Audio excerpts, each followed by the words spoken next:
Ayah saya almarhum adalah pensiunan Angkatan Udara. Dan pensiunan Angkatan Udara pangkatnya pun nggak tinggi, hanya kapten. Jadi bisa dibayangkan, saya lahir di Mospati, di Madiun, asli Malang. Rumah kami yang termewah itu adalah gorden.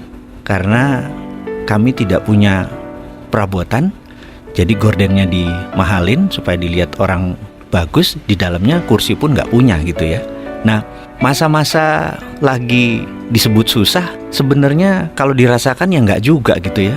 Karena hampir tiap hari ketawa juga tuh gitu ya. Makan apa adanya juga kita seru-seru aja. Jadi sebenarnya kata susah tuh sebenarnya nggak ada gitu ya. Dan jalan seperti biasa. Tapi ada moral lesson atau pelajaran yang saya dapat dari almarhum ayah saya adalah terpaksa nyambi kan. Jadi selesai kerja jam 2 itu nyambi pakai truk tentara itu ke cepungan tembakau. Ya memanfaatkan peluang-peluang usaha gitu ya. Nah pada saat itu saya ikut ayah saya masih 4 tahun, 5 tahun di samping. Dan disitulah kesempatan saya belajar pelajaran bisnis Jawa. Yang itu saya pakai untuk disertasi saya waktu sekolah dulu. Akhirnya saya menggunakan metode ini. Jadi ada ternyata untuk makmur itu katanya nanti Indonesia gemah rimpah rojinawi joroyo-royo itu ada kata toto tentrem kertora harjo gitu ya. Jadi untuk kertora harjo itu kita harus tentrem gitu.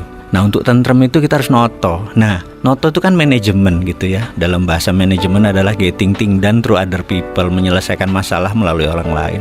Ternyata di Jawa itu melalui almarhum ayah saya cerita bahwa di Jawa itu toto itu ada 6 step, yaitu toto, titi, titis, tetek, tutuk, tuntas gitu. Nah, pelajaran itulah yang selalu saya teringat sampai saat ini di kepala 5 usia saya ini.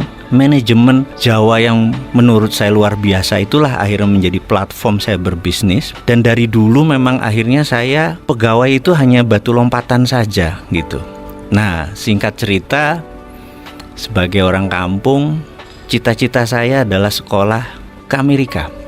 Dan ini mission impossible. Karena saya pindah ikut orang tua saya ke Palembang, 5 tahun tinggal di sana, kemudian Balikpapan hampir 7 tahun. Bisa dibayangin saya kelas 2 SD, saya menggunting rumahnya Donald Trump itu, White House. Dan selalu saya bilang sama diri saya mau sekolah di sini. Suatu hari kalau zaman dulu kan kita main kelereng tuh, ngambil kelereng dari kantong, kelerengnya jatuh, gambar itu juga jatuh. Teman-teman lihat di Palembang, ngomong begini, apa nih? Aku bilang, aku nak sekolah di sana. Mak mano? Wong dusun gitu. Nggak mungkin. Saya bilang, enggak. Saya mau sekolah di sana itu gitu. Walaupun kita diketawain, digarger-garger.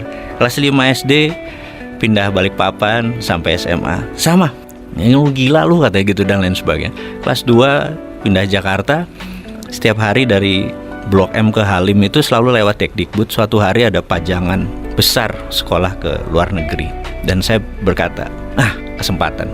Saya mendaftar. Pengumuman saya ingat banget karena nilai ijazah saya 6, paling tinggi 8 agama. 1, nggak mungkin lah gitu.